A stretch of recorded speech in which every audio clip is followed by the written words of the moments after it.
Hey everybody, welcome back. Julie and I, we're in Sicily. We've got a fantastic couple that we are going to interview today that are traveling the world in their retirement. And so it's a little bit different version. They've got a YouTube channel. It's Eat, Walk, Learn, and they are currently in Australia. So they're 10 hours different from us while we're in Sicily. And, we're 6 hours different from people in the Eastern US. So small world, but they are inspirational for a lot of people in the way they're doing their retirement, where Julie and I are traveling full time.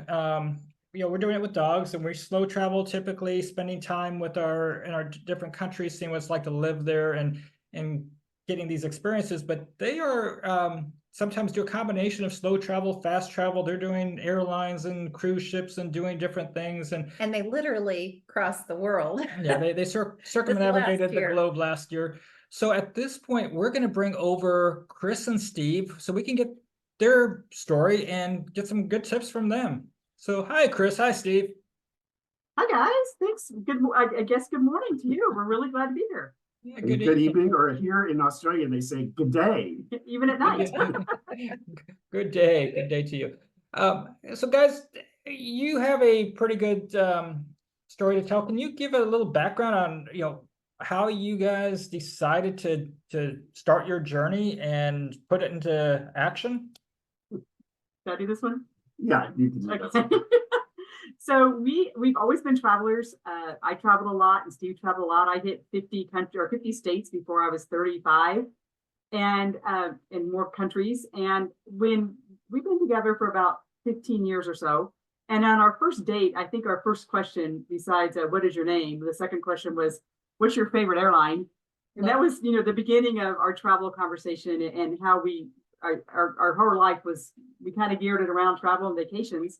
And then as we figured out, as retirement was looming and we knew that what our retirement dates were going to be, we really started talking seriously about what retirement was going to look like and that we were going to travel. And then, over time, that conversation evolved into, well, gosh, if we sold our house and our car and everything we have, all of a sudden the world gets very affordable and very accessible when you don't have those things to weigh you down back in the States. And that was the beginning of our nomad life. Yeah, and for me, I really didn't think that full-time travel was a reality, and I actually thought that I was going to work forever.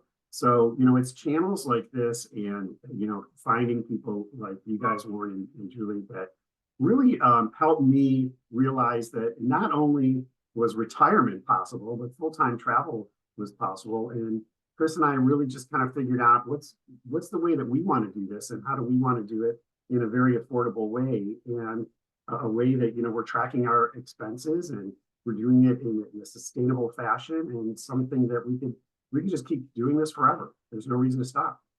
Can I say something right now? So before Julie and I retired, there was nobody showing information about how to travel, or as far as in retirement, and sharing the budgets. This was something that was such a void. That's part of the reason we started doing the way we did it. And Steve and Chris are doing this now too, and they do an exceptional job at sharing their expenses. He's the spreadsheet and the graphs they show. I was like, wow, I think we do a good job, but when we see the visual aids that they're using on these graphs, it was like, wow, that's a different level. So, kudos to you guys. Thanks. We've done 2 roundups for our expenses from our first year and from our second year. And then we'll do our 3rd roundup in May. Our fiscal year on our Nomad life is June 1st to May 31st. And Steve is you were certified Excel spreadsheet master guru. So he puts those skills to test and throws up all the screens with how many beds do we stay in and how much did lunch cost. And anyway, it's a fun video. We put it all together. So people are certainly welcome to come look at our channel, our Nomad Life Eat, Walk, Learn channel, and look at those past videos of our first and second year spend. No, that's good information.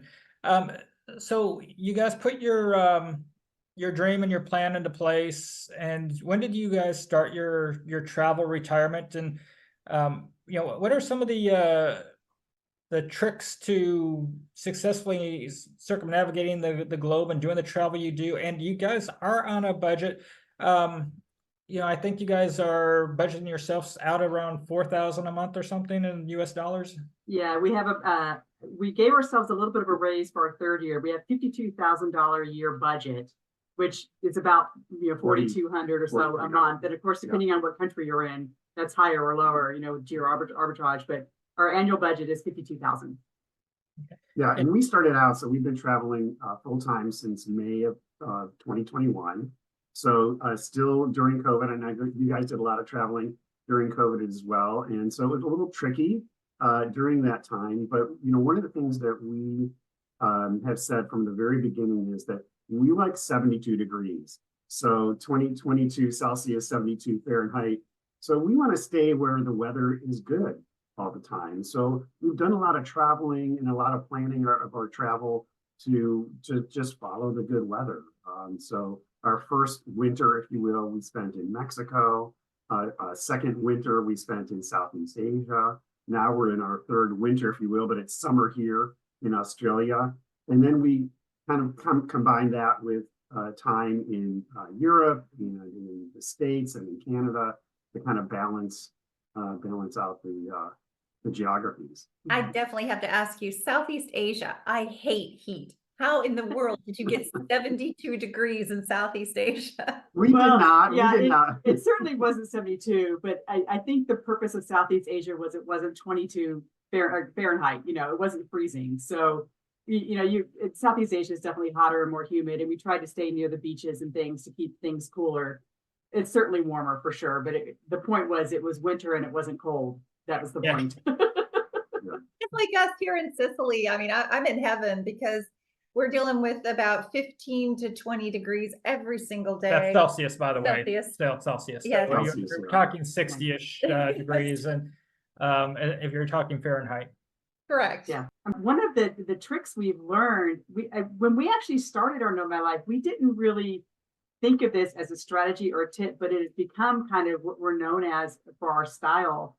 And that is when we move about, we use cruising to move about. So we use reposition cruises. A lot of people don't know about reposition cruises. Those are twice a year, the cruise industry moves its fleet from one market to another market. So like they'll move it from the Mediterranean to the Caribbean, or the Mexican market to the Alaskan market. So the cruise ships follow that 72-degree weather as well. And so they have these one-way cruises, generally in April and generally in October.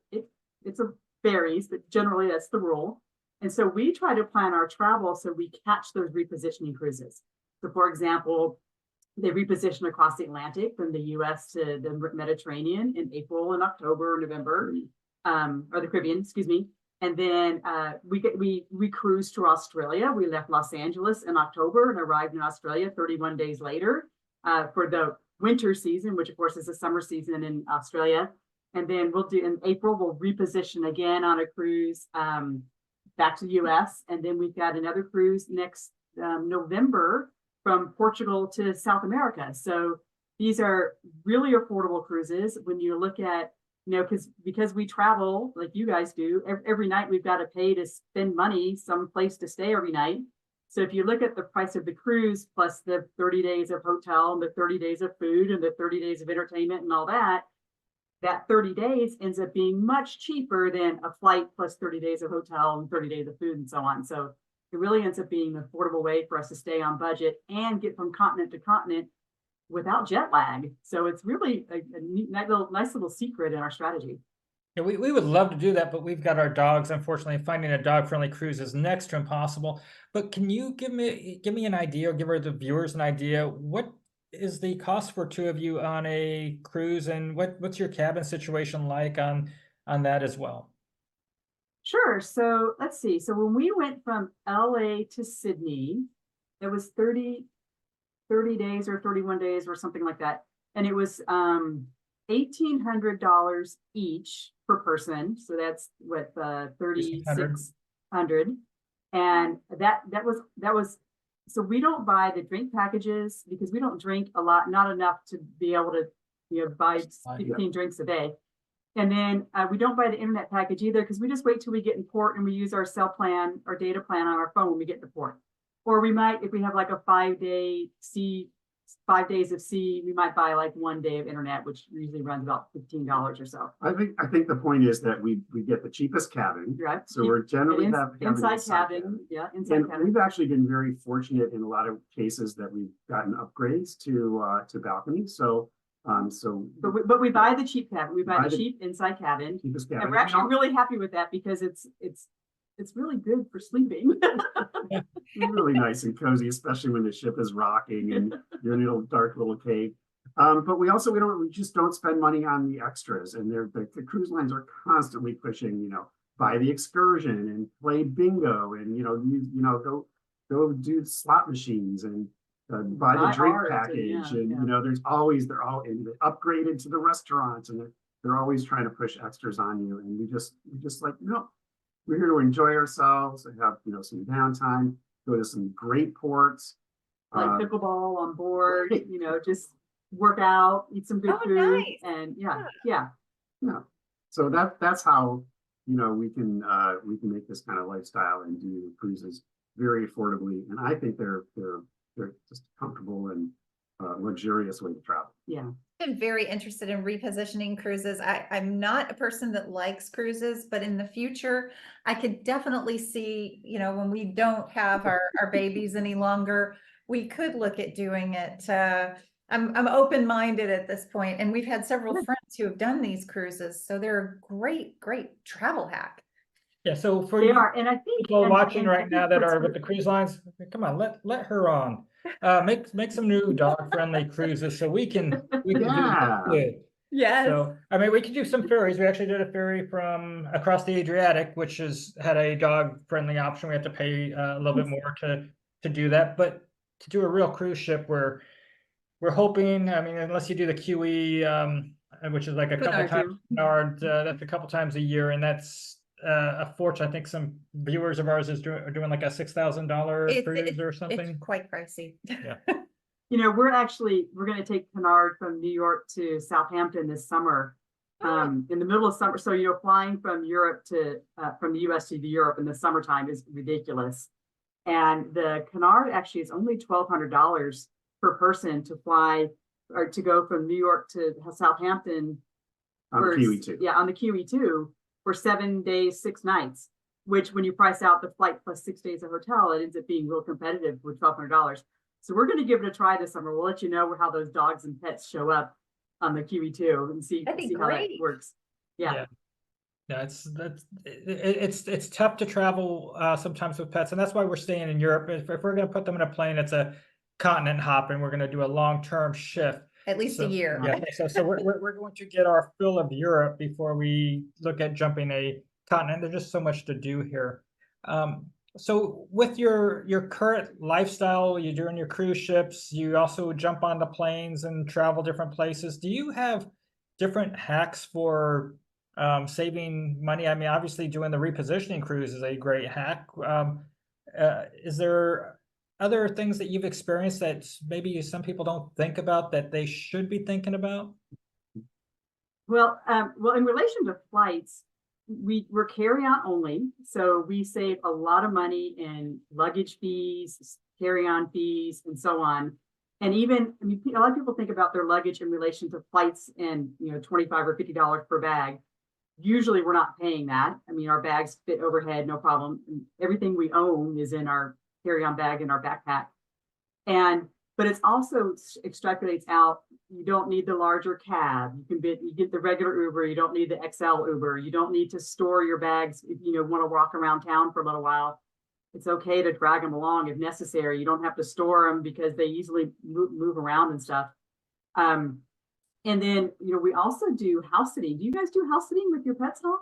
No. So we just do our Airbnb long-term rentals for the most. We originally started it because we wanted to save money, and because we go through Trusted House Sitters, which is a website, and it's a mutual exchange of services. So the homeowners don't pay for us to house sit, and we don't pay to stay there. So we save on nightly rent, and they stay on kennel fees.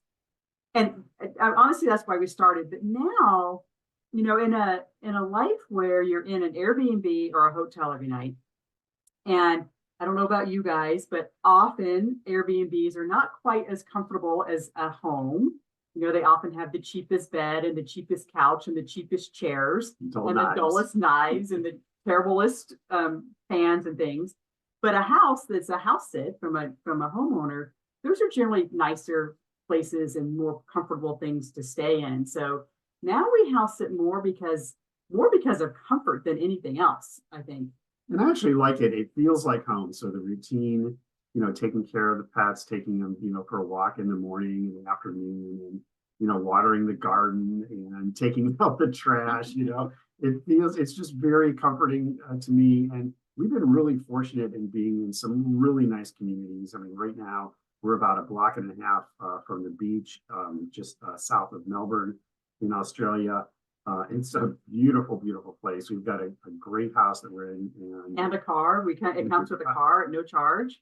So Yeah. So I didn't So realize, you know, to talk about some of the Airbnb stuff you had brought up, because we travel by car, we have a mattress topper that's that we can fold up and we Nice. put it into a big bag, and we travel with it because, you know, when we show up to some Airbnbs, if the beds aren't comfortable, we can throw this mattress topper on. It's like a piece of foam about yay big that goes across we have a typical queen size type size, and it makes the mattress more comfortable. So we learned this along the way by having a car. We bring our a few pots and pans and some things with us. So because of the situations you've described, we've kind of adapted to our travel because we have our car to have some of these essentials that sometimes are lacking when we show up somewhere or are not the way we want them to be. The car makes a huge difference for us. So traveling the way you do, it's not an option. It would not be an option for us, but we really would, you know, it's an interesting thing for us because we can't imagine it. We're used to bringing our spices with us and all of our things with us. And people say, what all do you bring with you? And I'm thinking, if I had to list everything I bring in that car, you would be like, how does she fit it? But, you know, I can't imagine this carry-on idea. I mean, I love the idea of it. I can't begin to imagine how freeing it must feel. So on your wardrobe, because you're using carry-ons, I mean, I'm assuming like one of the things you would do is to make sure all of your clothes are color coordinated. So you're not saying, well, this can only fit this outfit. You So would think. like even we go darks, so this way all of our clothes look, you know, can go together and mix match. Because if we had all these weird colors, it would only be one outfit for this or one outfit for that, and you don't want to be looking like you're wearing the same 2 outfits or 3 outfits all the time. So well, it's also winter, so we're wearing darker at the moment. Yeah, so when you're packing, I assume you do things like this with thinking about color choices. But what are your tips for staying in carry-ons? I mean, you have to be very selective, and you know, you can't just go shopping and say, oh, I like that, I think I'll buy it. No, because if you buy something new, you have to take something out.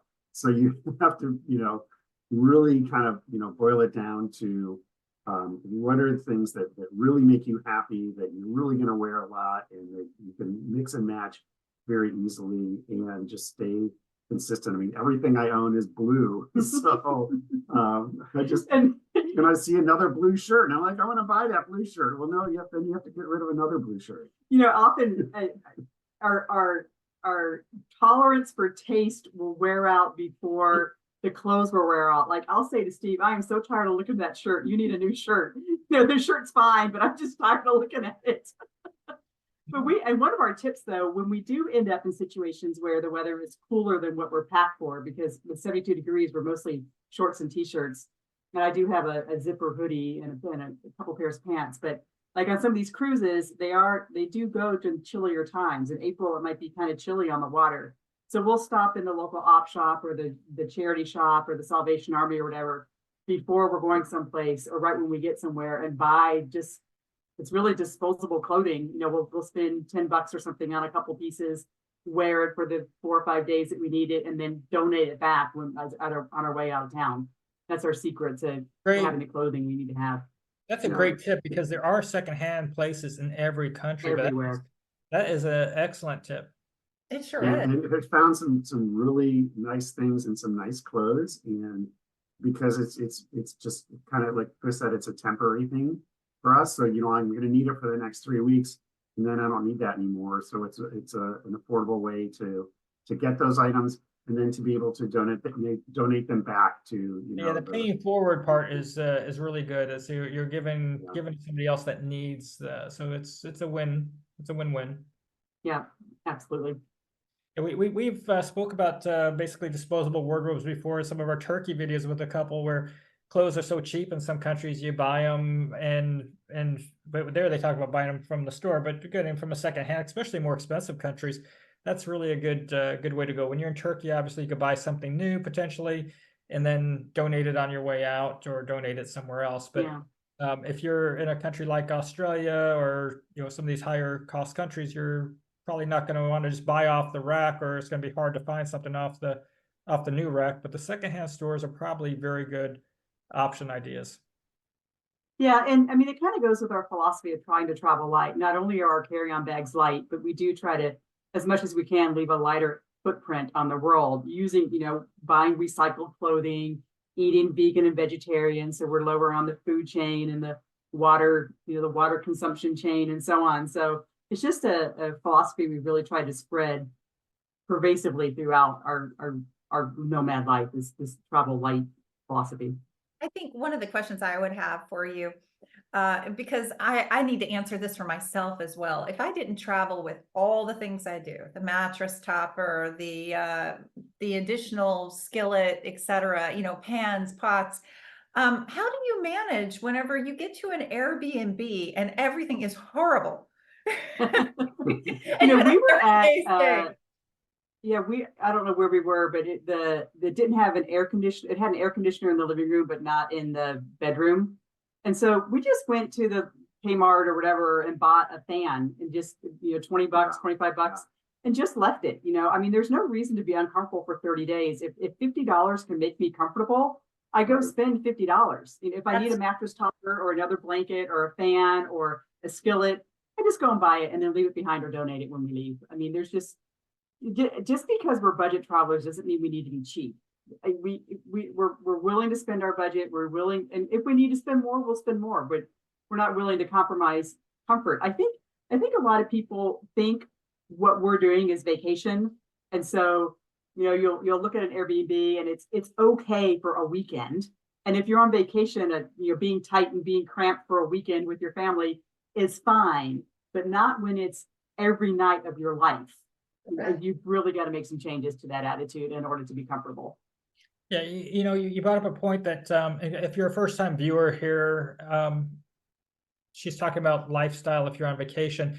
When Julie and I are traveling Europe, we oftentimes are well less than $3,000 a month when we're traveling, and sometimes less than $2,500 a month, and sometimes even less than that. But it's not that we're doing this because there's like a threshold budget that we have to stay underneath. That this is what it costs to live a comfortable existence when you're slow traveling, and not every day is living life as a tourist. If you're living life every day as a tourist, you're going to spend $5,000, $6,000, or who knows. It's we're not, and you're going to burn out. You're going to burn out really fast. You can't keep that pace of, and also going to the nicest restaurant every time you're going out. No, if we go out to eat, we're typically looking for something in a comfortable price range. Unless it's something special, then we might go to an expensive restaurant. But it's mostly that we're going somewhere that the locals may go and getting a mid-range meal or a lower cost breakfast meal of somewhere nice with some ambiance. We're not trying to bust the budget every day and saying we're only here for 1 week. We got to throw every penny we saved all year into this 1 week.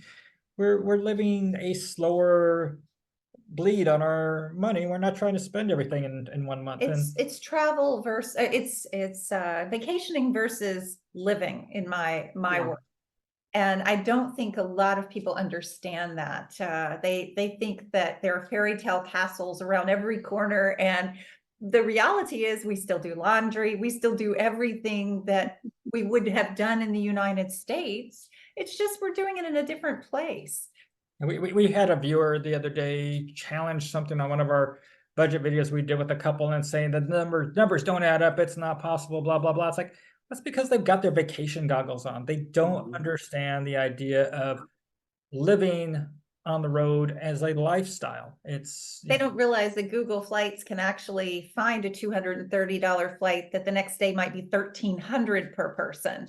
And, you know, it might be 40 hours and many, many layovers that you're dealing with versus that, you know, 18-hour direct flight. So it's all about what you're willing to compromise and how you're willing to live in order to be able to do this kind of thing.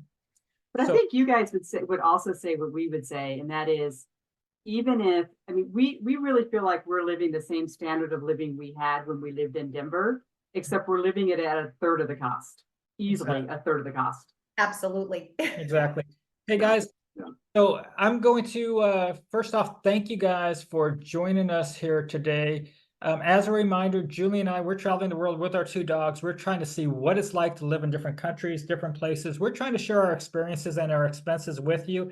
We'll look at real estate, we look at residency options, and you know, we have great interviews and like this spectacular couple that are traveling the world as well. So I hope you're going to subscribe, give this video a like, and until next time, have a great day, everybody. Bye-bye. And check them out.